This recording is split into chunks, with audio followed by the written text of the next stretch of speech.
Hello, ladies and gentlemen. Welcome Out of Bounds podcast here with me, Cubs fan 004. Welcome back. It is episode 10, number 10 for this season 2. And we are here with a very, very big guest. And he is live right now on the phone with us. Former NFL player, Terrance Knighton. How you doing, Terrance? What's going on, man? Not too much, man. Just I'm ready for this big. This is huge for. This is huge to me. Yeah. Well, it's good. I'm glad to have you, man. I'm glad to have you, Terrance. Yeah, thanks for having me, man. Yeah. No problem, man. No problem. So I always ask. People my podcast about content creation, but obviously you're not a content creator. But I ask you, when did you first realize that you were going to become, or you could become, a professional football player? Honestly, I think it's been a dream of mine since I can remember. My mom always told me I've been playing football, thinking about football, you know, as soon as I started walking. So it's always been something I feel like I was born to do. I've loved it ever since, I can remember. And, it's something I set my goal on young. And it's the only thing I ever wanted to do. And that's the only thing I was going to do. Sounds about right. Sounds about right. What were you always wanting to be a defensive lineman, or were you were you wanting to be a different position when you were younger? All right. Well, obviously you'll Google and see that I played. I was 6'3", 340 pounds. But, honestly, in high school, I was an all-state wide receiver. So I was an all-state wide receiver, went to prep school for a year, ended up playing defensive line, gaining like 40 pounds, went on the college to play defensive line. And, honestly, I wanted to score touchdowns. I wanted to be like Jerry Rice, wore number 80 in high school. And got to prep school and started eating 4 times a day, and obviously things changed. Yeah. I can I can imagine that, especially when you go through the first year college or prep school, freshman. Right. What, it turned into the freshman 40 for you? Yeah, I guess so. You can call it that. But, honestly, my senior year of high school, I was still 6'3", but I was about 235 pounds. So I guess you would call it your freshman 100 because, I ended up being a 330-pound plus guy and, still have my athleticism from playing wide receiver. And, I still tell the kids now that I coach, that I play wide receiver in high school. No one believes it. So I always got to pull out the VHS and, show people. And a lot of these kids don't even know what VHS is. So, Right. always got to pull up the old articles and, the old videos and me playing wide receiver, and they still can't believe it. Right. I can imagine. Well, obviously you took the weight gain, and well, you still had the athleticism, so you took it with stride and you use it to your best of your ability, obviously. So Yeah, and obviously it was a strength of mine. Having quick feet and being able to use my hands well, having good hand-eye coordination from playing receiver, and if you look at a lot of D linemen in the in the NFL, a lot of the offensive linemen, a lot of guys, grew into linemen. So it's always certain skill sets you get from earlier, in your life playing in high school and middle school, and it helps translate when you become a bigger guy and you're able to have quick feet and quick hands and right, good reaction time. right. Well, obviously coming out of high school, were you heavily recruited? I did see that you did go to Temple, but I didn't get to check where you were you heavily recruited coming out of high school? Well, actually, coming out of high school, I was heavily recruited, but didn't have the grades, so that's why I ended up going to prep school and moved to defensive line. It was my first time playing it. Wasn't highly recruited out of prep school. Committed to Central Florida, Uh huh. who was my first offer. Went on a visit there, fell in love with it, committed there. There's a whole bunch of NCAA rules that didn't allow me to, enroll early like a lot of kids did that went to prep school. So I ended up having to do a whole year at prep school, Central Florida, pulling my scholarship. and I had Temple and Buffalo. And at that point, Temple and Buffalo were both, bad programs at the time, and I was like, well, I'd rather be in Philadelphia and lose than upstate New York and lose. So ended up going to Temple, but obviously Temple's on the rise now, but just basically chose location over anything. Right. Basically. Yeah. What was playing college ball for Temple? Do you feel you got the best competition being with Temple, or My freshman year, we were 0-12, and that's the year we were independent, and we played Miami when they had Devin Hester. We played Maryland when they had Vernon Davis. wow. Played Toledo. Played Wow. Western Michigan when they had Greg Jennings. Played Louisville. So, Um, so you ran out. You pretty much ran into the guys that you probably would run into when you got in the NFL later on. yeah, actually, yeah. So I look back, and a lot of guys I played my freshman year ended up playing against the NFL, but the Temple you see now that's winning bowl games and winning 10 games, I always take pride in that just because I was part of the growing process. My freshman year we were 0-12, second year 1-11, third year we were 4-8, a senior year we were 5-7. And the next year after I left, they won 10 games. So, I was part of the building process, and I'm able to take pride in my program and knowing that, I was part of the rise of Temple. Oh yeah, and it's always good to feel good. It feels good about um being a part of something that like is on the rise. And Right. I've always like felt, I don't know, like I can't say I did in real life because obviously I didn't go to college to play football, but like I guess this is a good way to metaphor to use it. But like when I'm playing, when you're playing like video games and you want to go through the hardest team possible to rise yourself up or rise a team up, Right. Right. And it always feels good to do that. I always wish I could do something like that in, obviously in or high school or college. We kind of did that in high school, but we kind of had the same record almost every year. So, um, but we did have a question in chat from one of my buddies. He's an IRL buddy of mine. Kilo G Okay. Dubs asks, how many broken fingers did you get facing linemen? That's terrifying to me. I never broken a bone playing football, which I was blessed. A lot of guys that usually happen to, but I dislocated a few fingers a few times. That's one thing that, when you meet other D linemen that's played the game, you notice their hands and, how their fingers are all messed up. But, I did dislocate my finger a few times, obviously playing, in the trenches, but I've actually been blessed not to break a bone. So. Right. And I did. I mean, I did my research obviously on you. I Mhm. and I did look that there was almost a career-ending injury during your NFL Yep. career. I mean, obviously, I already know about it, but do you want to tell everybody else? Yeah. I mean, just out having a good time with my buddies. Mm-hmm. Something happens at a bar. A bottle flew across the room. While I was helping one of my buddies up off the ground that slipped on the floor, a bottle broke next to me and got in my eye.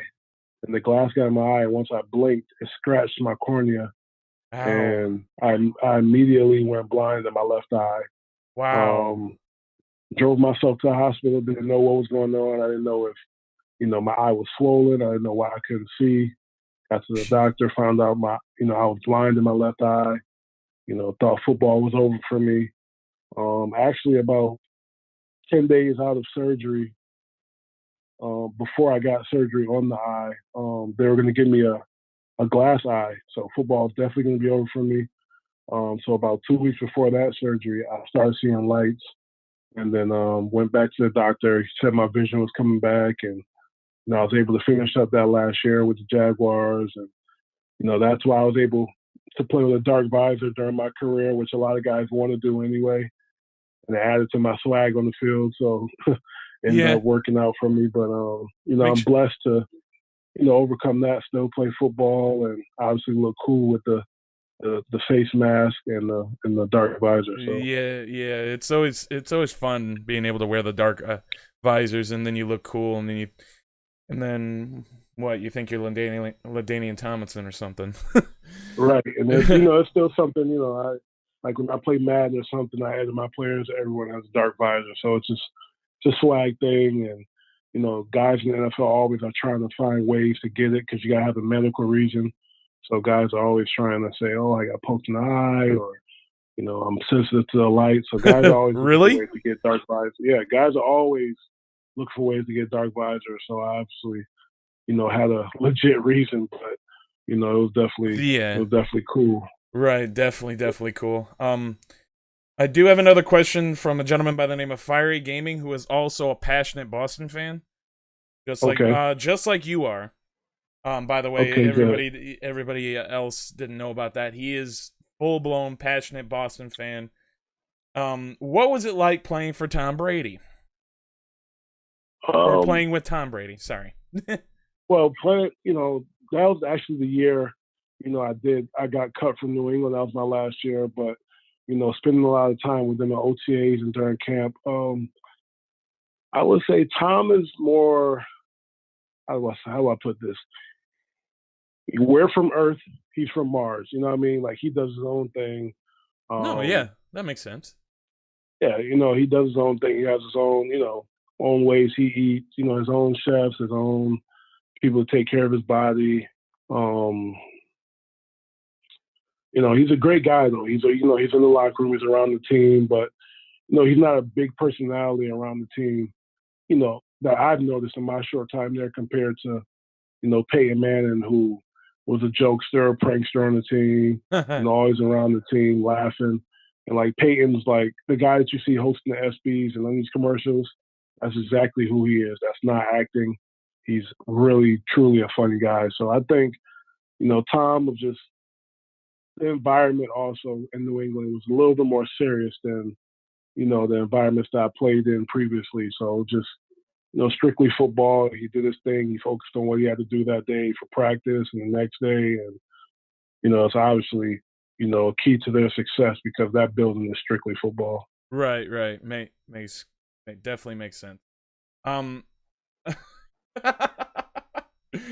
Kilo G Dub says so he never kissed him on the mouth. No, and people ask me that all the time just when they find out that I'm a diehard, Boston fan for all sports. They're like, what do you think about Tom Brady, blah, blah, blah, blah, kissing his son? And I'm like, well, look, I don't have any children. I don't know the type of relationship I'm going to have with my kids, but I mean, it's Tom Brady. I mean, It's his own thing, a just lot, like you said. Mars it, and Earth. yeah, he's from Mars, we're from Earth. Who knows, the type of relationship, or type of way, they show love in their family. But, he has a supermodel wife and, he's won all these Super Bowls and he's probably the most popular guy on earth. So, I mean, people always look for something to, Right. to pick on. But, I'm pretty Right. sure, he's living a good life. I'm sure, he's not worried about people thinking about that. Right, exactly. Well, you being a diehard Patriots fan, what was your feeling when they won the Super Bowl again this year? Oh, I was ecstatic. Obviously, watching the Super Bowl with other coaches, um, on the coaching staff that I'm with now, everyone, at the school knows I'm a Patriot fan. After the Red Sox won, I was wearing my Mookie Betts jersey for like 3 straight days. Um, Yeah. so everyone knows how I am, but I was ecstatic. When the year I got cut from New England, they beat the Falcons that year in the Super Bowl. And I didn't have any bad feelings towards, being cut or whatever. I was actually happy. And when they were down 28-3, whatever at halftime, I just had a feeling I'm like, they're gonna fight back, they're gonna make this a game. We got Tom Brady, we got Bill Belichick. It's all part of the process. We're trying to make this interesting and true Boston fans are always optimistic. So we always feel like we're gonna win. And Right. right now, obviously, we think the Celtics are going to win the finals. So, Right. we're spoiled. We're spoiled. We win a lot of games up here in New England. So, Yeah, definitely spoiled with the Patriots and the Red Sox. Oh, right. I'd definitely be spoiled with Mookie Betts and Chris Sale. Golly. Yeah, definitely. Yeah, definitely. All right, we do have a caller, Terrance. I do know who it is, so I'm gonna let him on and ask you whatever he wants to ask you. All right. Caller, hello. This is Out of Bounds with Cubs Fan 004. What's going on? What's up, Cubby? It's Brewers. Oh, hi Brewers. How you doing, man? I'm doing well. I got a question for Terrence. So, Terrence, What's up? I am a Packers fan, as is Cubby here. I'd like to know if have you ever been to Green Bay as the visiting team, Yes, I played and at what Green and what Bay. was your Okay. experience like? Uh, Obviously, when you go to places like that, something with a place with so much history, you look forward to just the experience of being there. Seeing all the names in the arenas, and seeing Super Bowl trophies, and obviously with the legendary Lombardi and Favre, and my favorite player of all time, Reggie White. Just being able to step on that field, and it was definitely an honor to just be there. And we lost the game. I played there when I was in the Jaguars. Aaron Rodgers was Aaron Rodgers. We fought. It was a tough game, but he does what he does. But it was definitely a honor to just be on that field. With so much history of football, happening on that field. And like I said, Reggie White's my favorite player of all time. I wore 92 in college because of him, and to be able to step on the same grass that he was able to step on, and play football was probably one of my top moments of playing in the NFL. Wow. By the way, you said you were a Boston fan, right? Yeah, all Boston teams. I'm from Connecticut. I'm from Northern Connecticut, Hartford, Connecticut. So, Connecticut's kind of split in half. Southern Connecticut's New York fans, Northern Connecticut, is all Boston fans. So I'm on the Boston side. Yep. All right. By the way, they are losing to the Bucks right now. So, Yeah, I'm actually keeping up with on ESPN tracker, but I'm not worried about it. We fight to the end, so I'm just waiting for the Bucks to go. Bucks Miss are a few buckets in a row. We'll be all right. all yeah, right, man. Thanks for taking my call, Terrence. yeah. Yeah, no problem, man. Thanks. All Yeah. right. See Thank you you. later. Thank you, Brewers. All right. Yeah, we'll see you back up chat. Um. All right, everybody. Appreciate you guys calling in. If you guys would like to call in and ask any questions to Terrance, 646-568-7788 and type in the meeting ID 204-998-3972. You can also ask questions here in chat, in the Twitch chat. I'll be following along with the chat, asking any type of questions or reading all the questions off. Any type of question, and we got a question from a guy named LionsFan121212.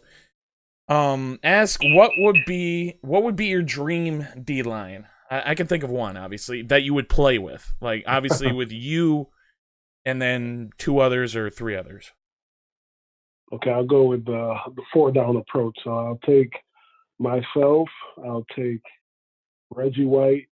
I'll take Aaron Donald, and I will take Warren Sapp. Warren Sapp, that's a good one. Definitely a good one. Especially with Aaron Donald. Him and Aaron Donald would just be, oh my god. I would just, I would let those guys do everything, and I would just let everything fall into my hands. Yes. Sounds about right, man. Sounds about right. Yeah. That is a damn good D line I would do.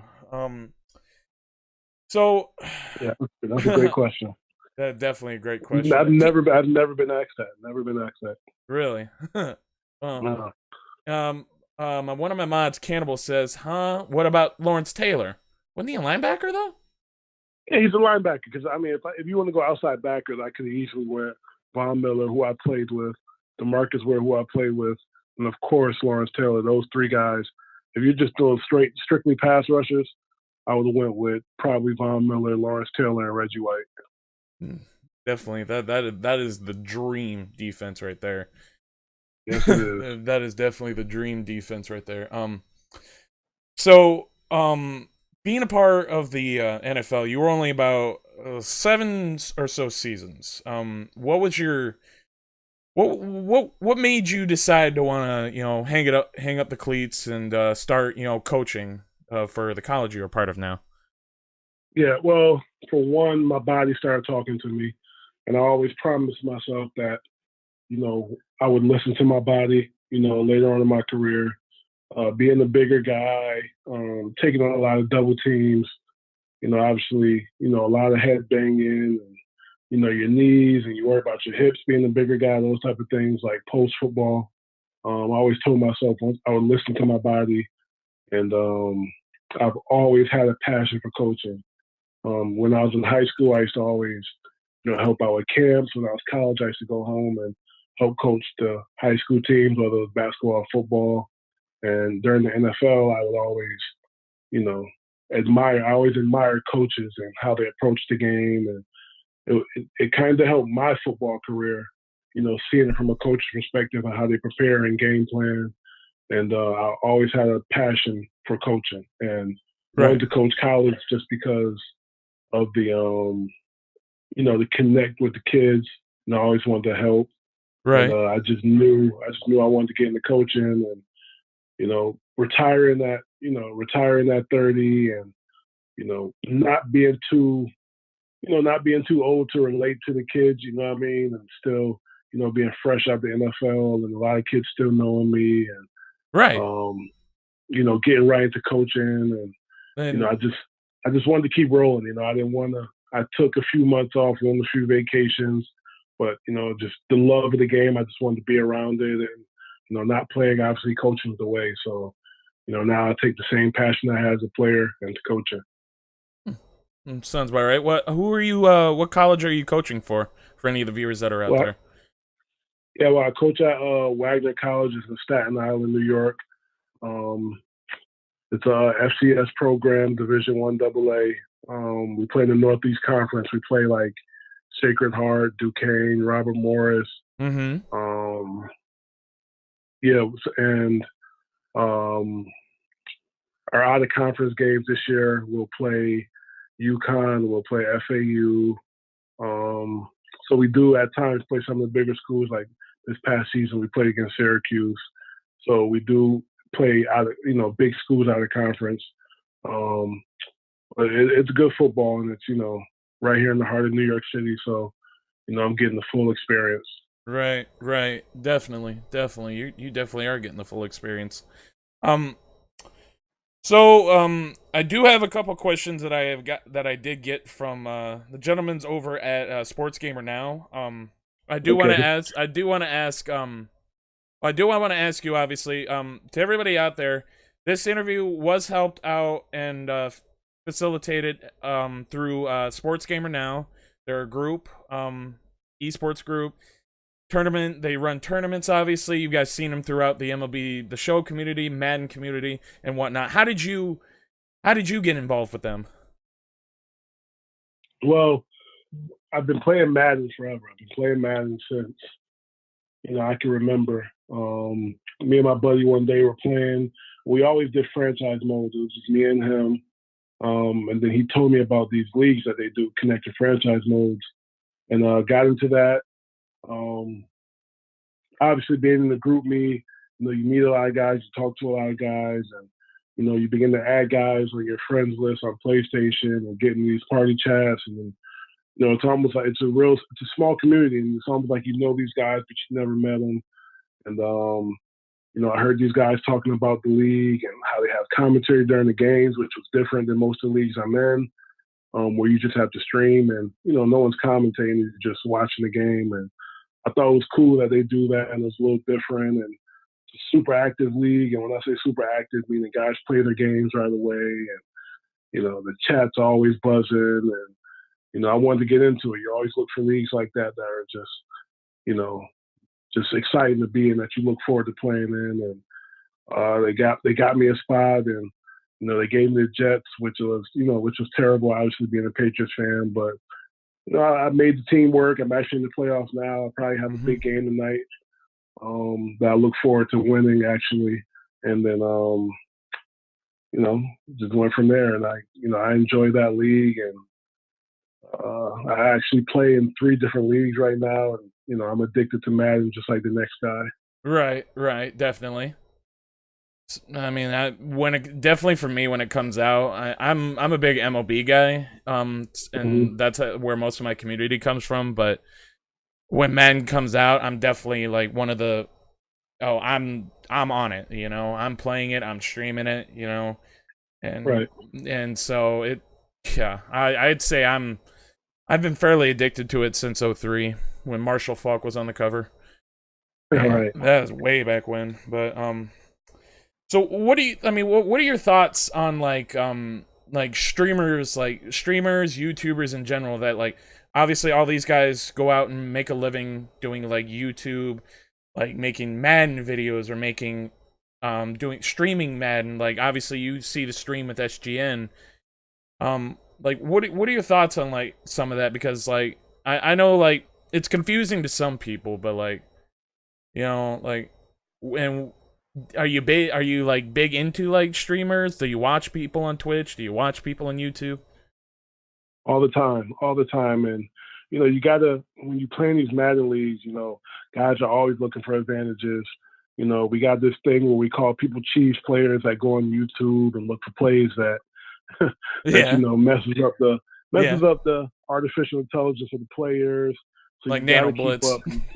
Yeah, like nano blitzes, ways to glitch the system. So you gotta keep up with the streams. You gotta watch how guys are playing.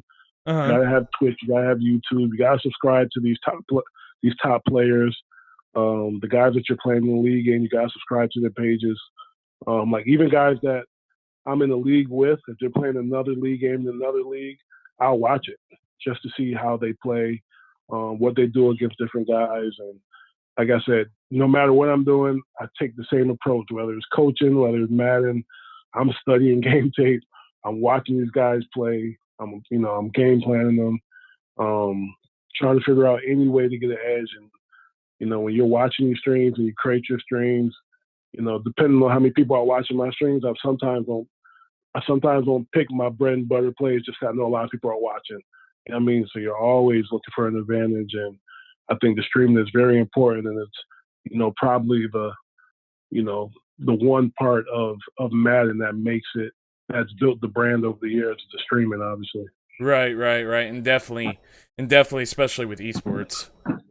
Yeah, definitely. There's two of the questions from SGN that they want me to ask you. Why do you think so many professional athletes take a passion in video games?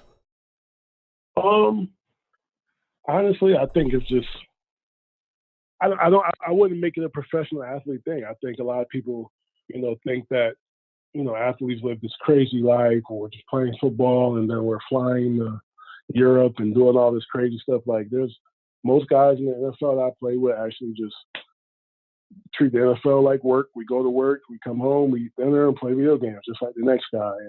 And, you'll be surprised where, 80% of the locker room is playing Madden, playing NBA 2K, MLB The Show. Like guys just, we're just typical guys who just happen to play a sport that, it's like a 1 in a million chance of making, but for the most part, we're normal guys, you know what I mean? And like I said, I'm sitting, when I'm in the office or when I was in the NFL, I'd be sitting in my locker watching the streams, you know what I mean? It's just, it's just part of our life. And video games are something we've been doing since we were kids, and we treat it just like the next guy. What was well, this is a question from me, but what was like one of the first game systems you can remember playing when you were younger? Sega. I was a Sega guy. Yes. Just like me. Sega. Yeah, Sega, and I was a Sonic guy, and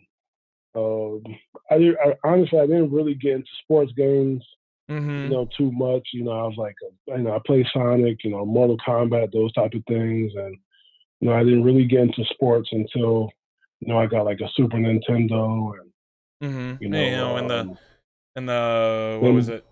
Tecmo Bowl. Yeah, Tecmo Bowl, and then I got really serious once like Dreamcast came out. A lot of guys don't remember Dreamcast. Played Dreamcast when NBA 2K first came out, and I really got into sports games. But like I said, just just your typical kid just playing video games, and the older I got, obviously I wanted to play the sports games and things like that. But I was playing the Zeldas and all that, just like everyone else. Right. Definitely. And this is the last question from SGN that I'm asking. I just need to pull it up real quick. I had it up. What the hell? Why do you think SGN is the best home for someone who is trying to make it in the esports world? For one, competition wise, it's top notch. I finished this past year 12-4 with the Jets, but every game was a challenge. Every game is strategy. You get in some leagues where okay, there's 2 or 3 guys I got to worry about. The rest of the guys, are just playing Madden for fun, or they think they're good and they're not really good. But this league has legit 32 users. You got to take every game serious.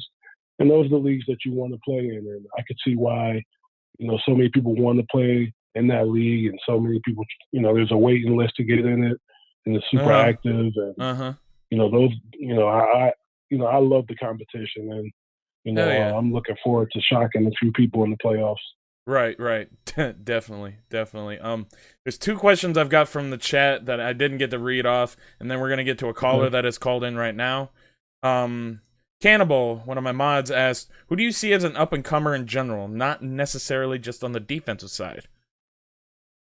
You have your obvious guys, your Patrick Mahomes and, Amari Kamara, Alvin Kamara. But I'm trying to think of a guy that a lot of people want to think about. Surprisingly, I think the deep tackle from the Chiefs, Chris Jones, he's actually, to me, one of the top 3 defensive linemen in the league right now. A lot of people, he's been going under the radar. I know for like 10 straight weeks he's had a sack. But I think right now it's he's starting to move up into that class with like Fletcher Cox and those guys. Not quite Aaron Donald. I think Aaron Donald's in a place of his own. It's easier for me to speak on defensive linemen, but he's starting to get into that second tier guys like the Fletcher Cox and those type of guys. But I think he's an up and comer on the defensive line. Right. Sean Parm 24 said, I got a question for Terrance. Does he still have Bridgestone tires on his truck? That truck, actually, the commercial, that wasn't my truck. Really? I drive a Mercedes, and I have a Hellcat Challenger. But I do still have Bridgestone tires, but yeah, I don't get the same perks that I got. Obviously when I was active in the NFL, but they actually are the best tires, so it all worked out. Right. Okay, let's get to the caller here. Caller, hello, you're on Out of Bounds with Cubs Fan 004. Yo, hello? Two-way? Yeah, you can hear me? Yeah, I can hear you, Two-way. What's up? Alright. I'm cheesing right now. I'm cheesing. I got a question. What is the, oh my god, I'm sorry. What is the scariest, not necessarily scariest, but what is the team that you most fear in the NFL?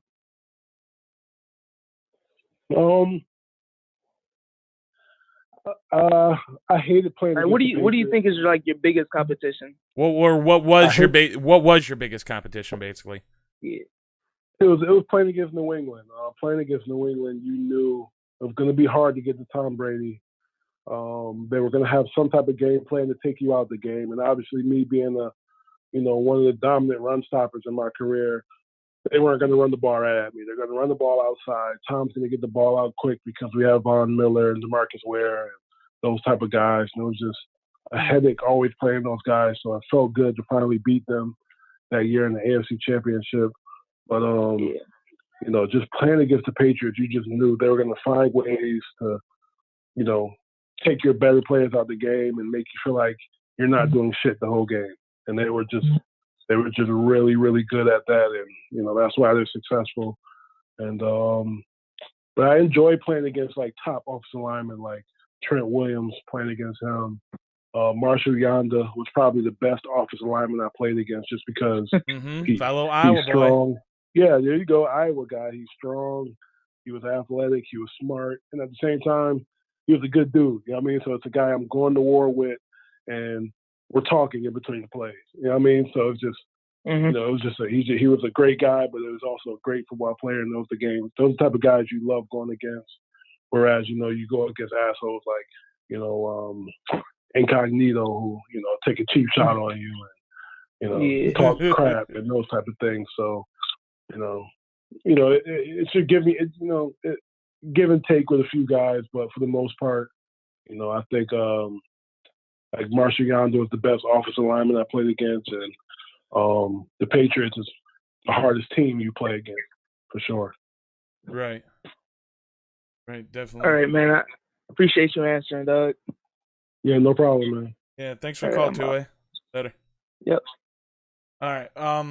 Appreciate you guys calling in. If you guys would still like to call in, 646-568-7788, and then the meeting ID 204-998-3972.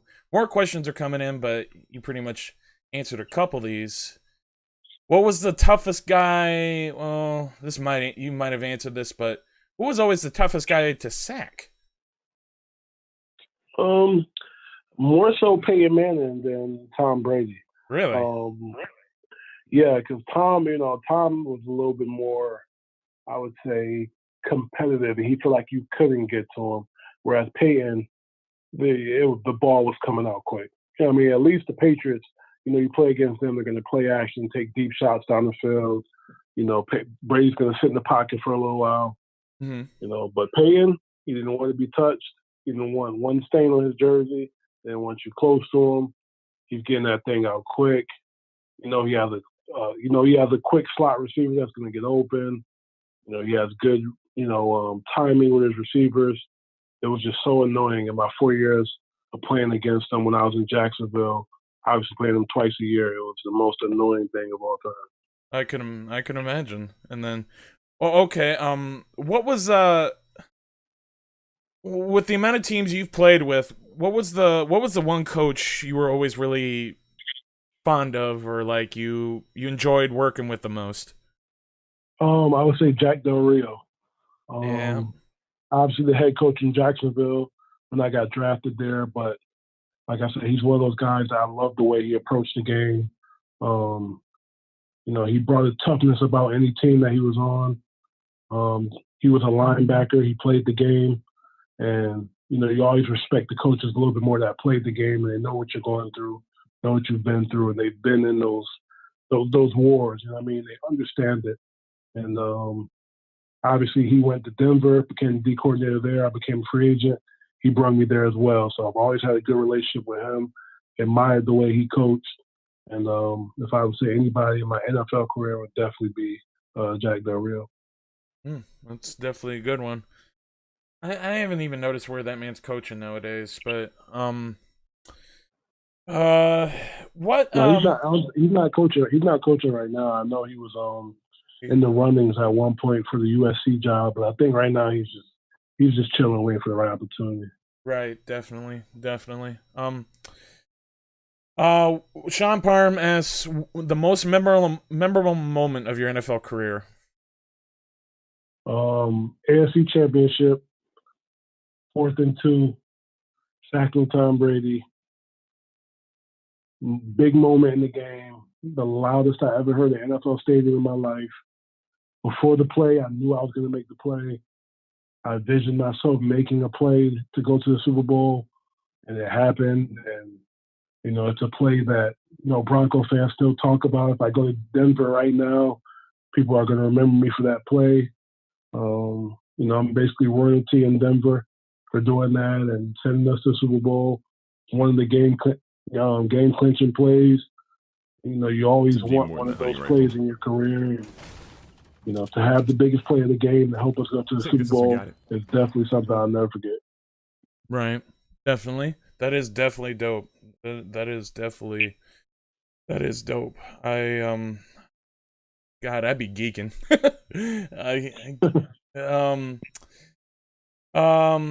Friendship wise, Cannibal asks, on or off the field, who was your favorite player to hang out with? My best friend actually played in the NFL with me. His name was Chris Baker. Um, Played for the Redskins for a while. Played for Cincinnati Bengals. We actually grew up together our whole lives. I was the best man at his wedding. He'll be the best man at my wedding. You know, if I get married one day. And he's just someone that, you know, when we were in high school, we just challenged ourselves. We knew we wanted to play in the NFL. We said we were going to meet each other there. Had the opportunity to play with each other in Washington. Both started on the same defensive line.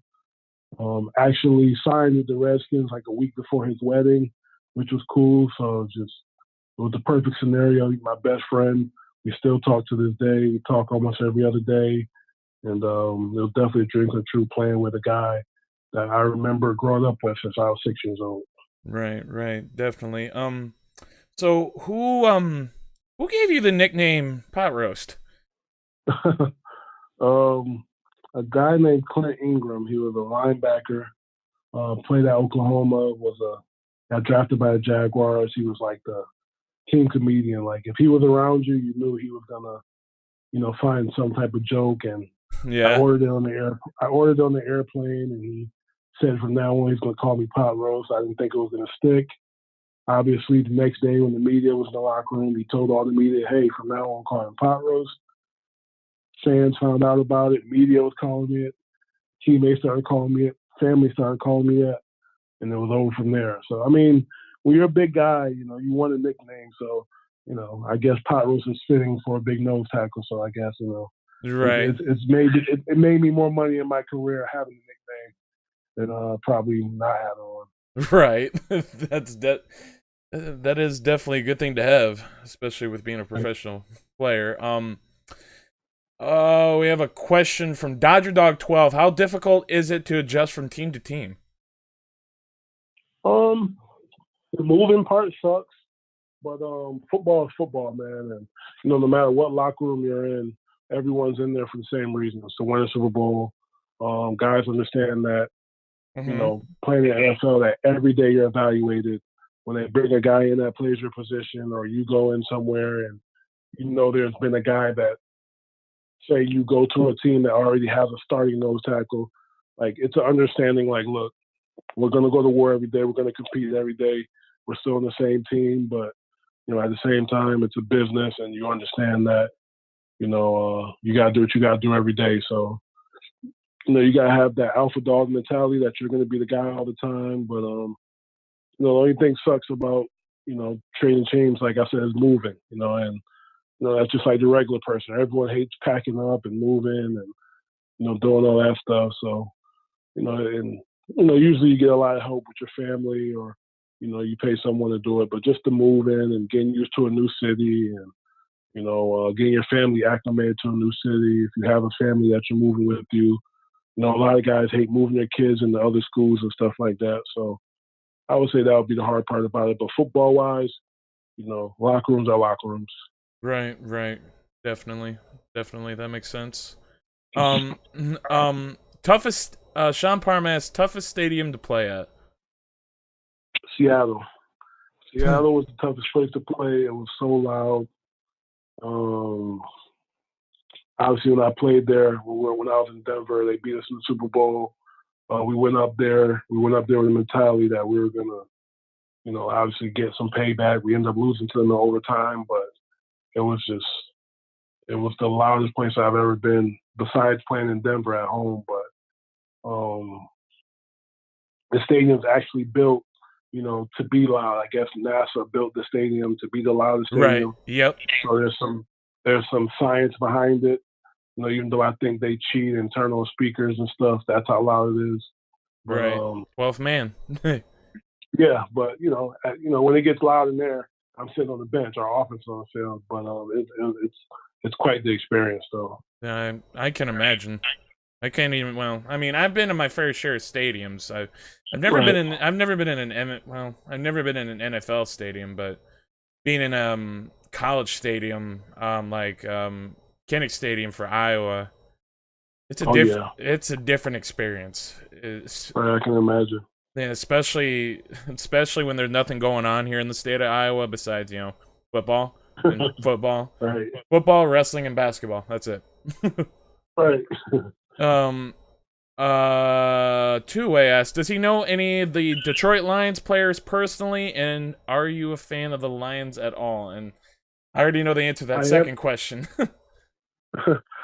I'm a fan of the Lions, obviously, because Matt Patricia's there. The new head coach is obviously a Patriots guy, and I'm actually good friends with Damone Harrison Snacks.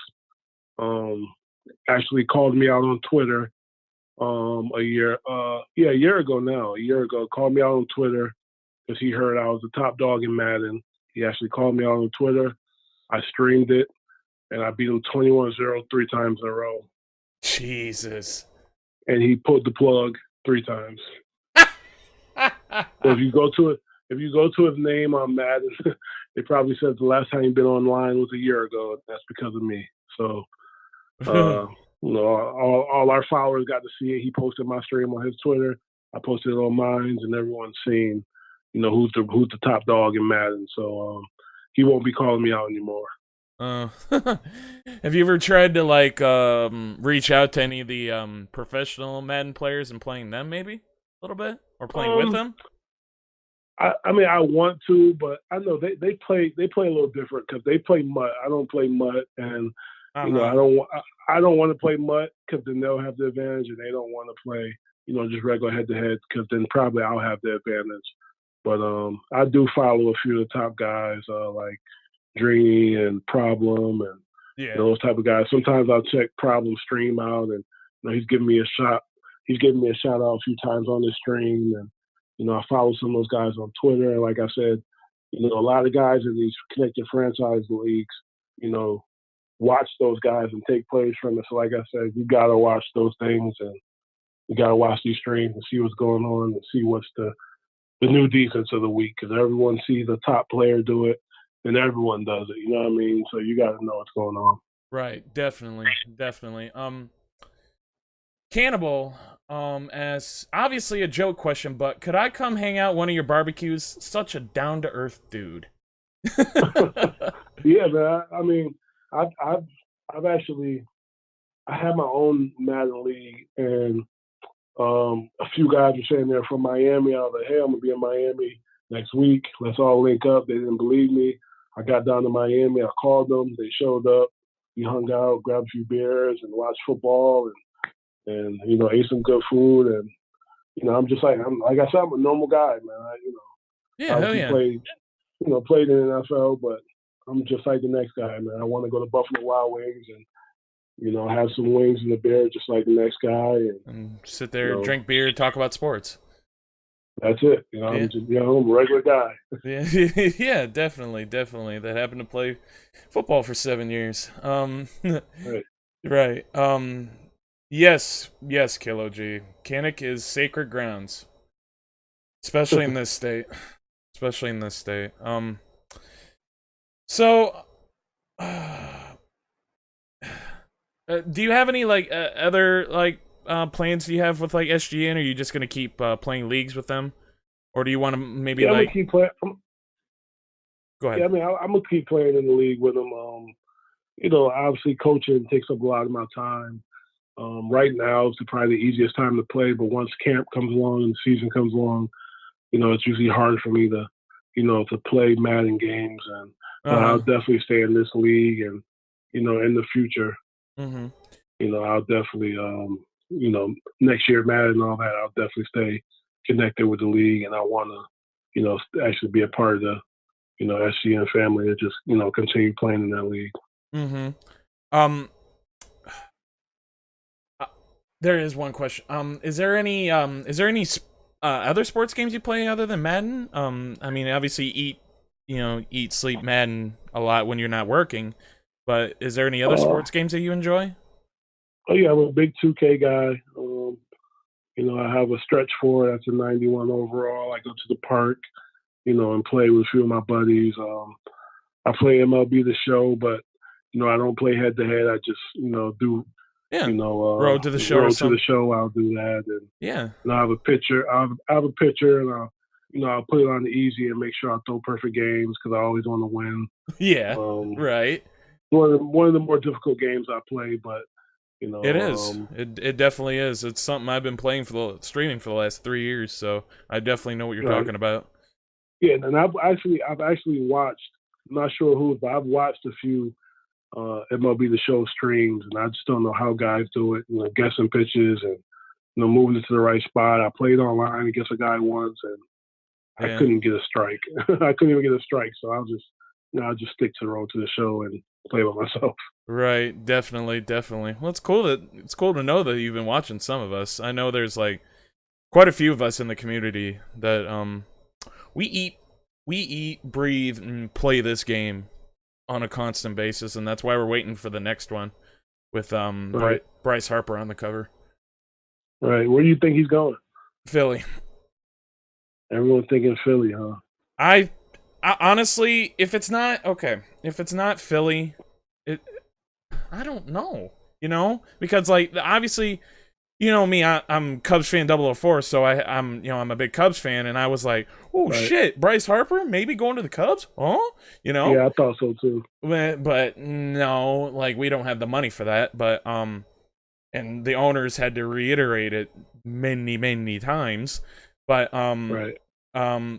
but if he doesn't go there, it's still a long shot, but I could see him going to San Francisco maybe. If it isn't Philly, it's the Giants. It's definitely right. them. And Philly, if they don't get Bryce Harper, cool, because obviously they're going to get Trout. Trout wants to come home eventually. Right. So, right, definitely. I mean, it'd be interesting. If they want to win, they know where to go. But where's with your favorite team, the Boston Red Sox? Who's your favorite player? Oh, Mookie all day. Mookie Betts fan, big time. Nice. Have you ever actually? Which is crazy. Yeah. And Mookie, what's crazy is like he's a great bowler. Like he bowls at 300. Like I've seen that. He's a really good basketball player. Like he can golf really good. Like he does like he's like a super athlete, man. And it's always refreshing when you don't have the big slugger always, winning the MVPs and doing all that. And right. I'm pretty sure it's refreshing for baseball fans to see a guy who can field, who can hit, who can do everything to get more appreciation in the game nowadays. Right. Definitely. Have you ever been to Fenway Park?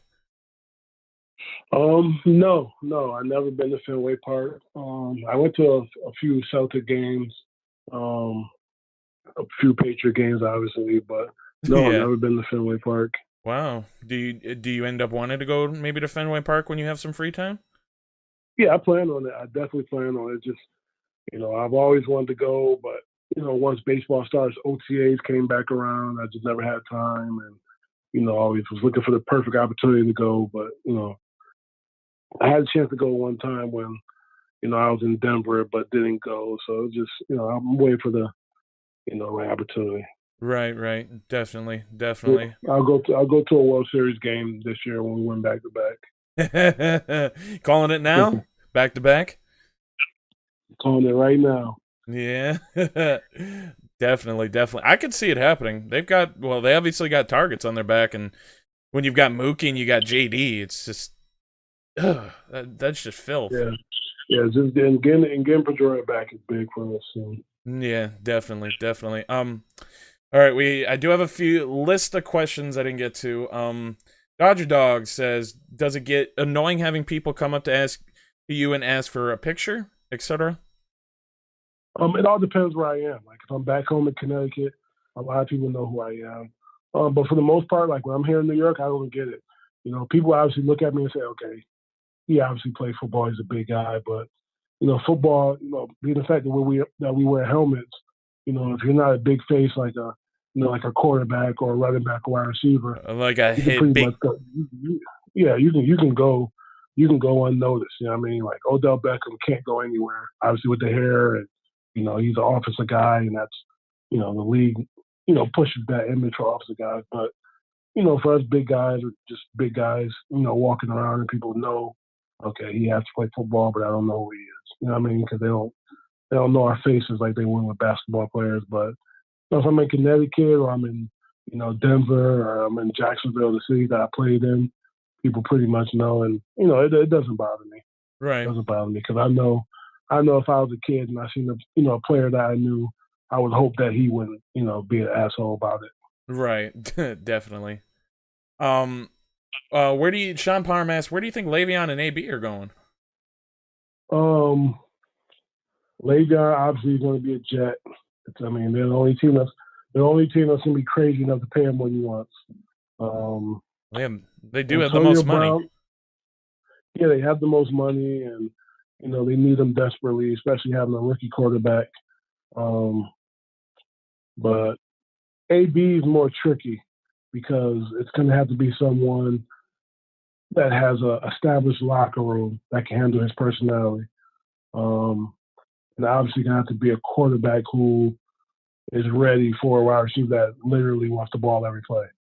So, the easy answer would be the Patriots just because they always look for receivers and,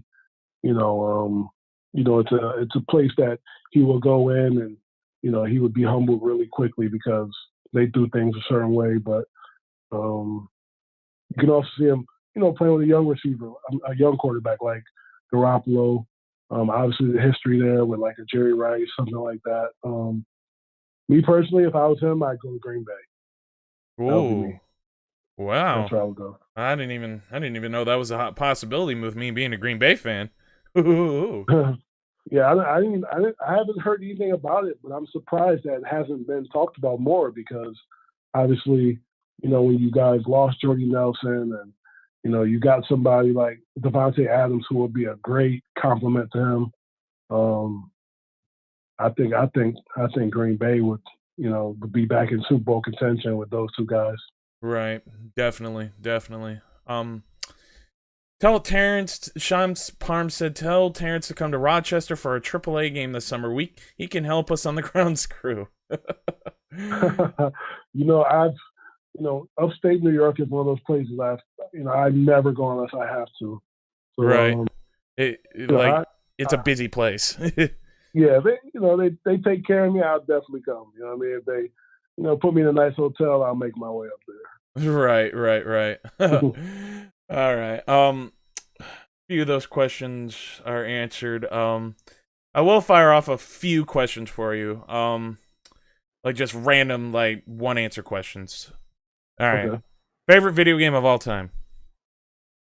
Madden. Which Madden? Madden 17. Ah, that's a good one. Chicken or pizza? Chicken. Damn. I'm a pizza guy, Yeah. so that hurts. Favorite pet? English Bulldog. Ooh. I've always been used to like the small dogs. I've never had a bigger dog in my life. And English I've always had friends with bigger dogs, and then I'm like, you dare get on top of me. Right.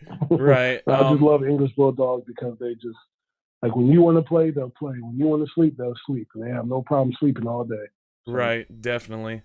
Favorite type of music? I'm a big Jay-Z fan. I'm more of an R&B guy. I like smooth music, but my favorite artist is Jay-Z. Definitely. Maybe this is not a one answer question, but like out of anybody you've ever met being a football player, like maybe football, like other professional athletes or celebrities, what's one of the coolest person you've ever met? What's the coolest person you've ever met? I'm actually good friends with Kevin Durant. Played him one-on-one basketball one time. Great dude. Obviously, I was trying to recruit him to be a Boston Celtic. I'll be trying to do that again this summer. But him just being obviously an A-list celebrity, one of the biggest sports stars in the history of basketball, and one of the biggest stars right now in sports. I'll have to go with him just because he's a normal guy too. We sat down, we played 2K, Madden, ate candy, ordered pizza, and just hung out. He's just a regular guy, but he's definitely one of the good friend of mine, guys I look up to, and I'd say him. Right. All right. Damn. We did go for an hour, Terrance. Wow. Yeah, I know. That was easy. Yeah, it definitely was as easy as I thought it was. Really, Sean Parham, your professor is friends with MJ. He covered him when he went to the White Sox. Interesting. All right. Do you have any final words for the guys that are watching right now?